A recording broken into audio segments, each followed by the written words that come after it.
సదాశివసమారంభాం వ్యాసశంకరమధ్యమాం అస్మదాచార్యపర్యంతాం వందే గురుపరంపరాం.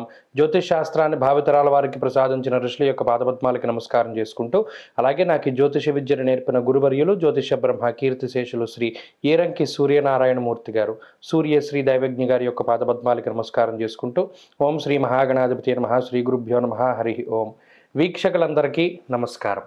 వృషభ రాశి వారికి ఈ వారం సాధారణమైనటువంటి గ్రహగతులు గోచరిస్తూ ఉన్నాయి. అనుకూలించేటువంటి గ్రహాల యొక్క సంఖ్య ఈ రాశికి కొంత తక్కువగా ఉన్నది. వ్యయస్థానమందు గురుగ్రహం యొక్క సంచారము, అలాగే సప్తమ అష్టమ స్థానాల్లోనే దాదాపుగా 5 నుండి 6 గ్రహాలు కేంద్రీకృతమై ఉన్నటువంటి పరిస్థితి. ముఖ్యంగా వారం ప్రారంభంలో గనక చూసుకుంటే వృశ్చిక రాశి నుండి ధను రాశిలోకి చంద్ర సంచారం, మంగళవారం లగాయతు చూస్తే రవి, కుజ, బుధ, చంద్రగ్రహాలు, అలాగే సప్తమ స్థానంలో శుక్రగ్రహం, వెరసి 5 గ్రహాలు 7, 8 స్థానాల్లోనే ఈ రాశి వారికి కొంత ప్రతికూలంగా ఉండేటువంటి పరిస్థితి.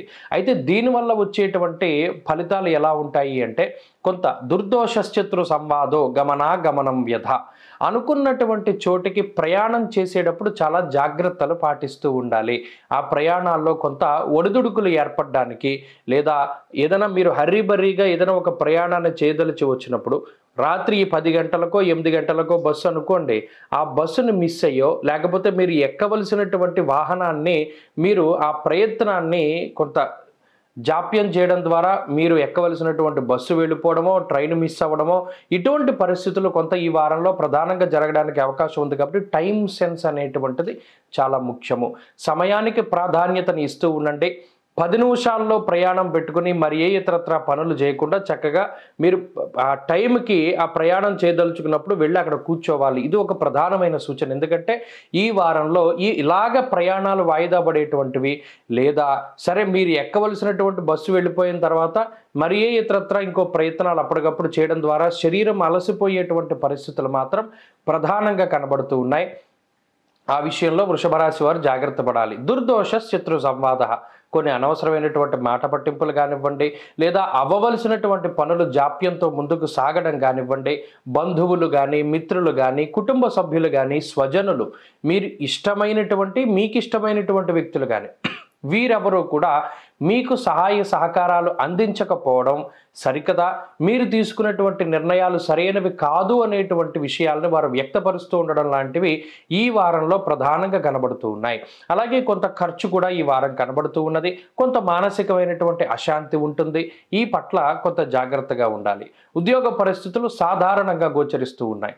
ఉద్యోగపరంగా ఏ విధమైనటువంటి సమస్యలు కూడా వృషభ రాశి వారికి ఈ వారం కనబడడం లేదు. సానుకూలమైనటువంటి వాతావరణమే ఉంటుంది. వ్యాపార పరంగా వృషభ రాశి వారికి కొంత అనుకూలించేటువంటి పరిస్థితులు ఉన్నాయి. ఆర్థికంగా ఉన్నతమైనటువంటి స్థితిని కలగడం, మరీ ముఖ్యంగా కొత్త వ్యాపారాలు ప్రారంభించడం ద్వారా దానిలో కొంత ధనార్జన సాధించడం లాంటి అంశాలు అనుకూలంగా ఉన్నాయి. విద్యార్థులకు మాత్రం కాలం ప్రతికూలంగా ఉన్నది. కాబట్టి గురువుల యొక్క అనుగ్రహం అవసరం. స్త్రీలకు ప్రత్యేకించి ఈ గ్రహస్థితి మానసికమైనటువంటి సమస్యల్ని కలగజేస్తుంది. ఆరోగ్యం పట్ల శ్రద్ధ అవసరం. అనవసరపు ఖర్చులు అధికంగా కనబడుతూ ఉన్నాయి.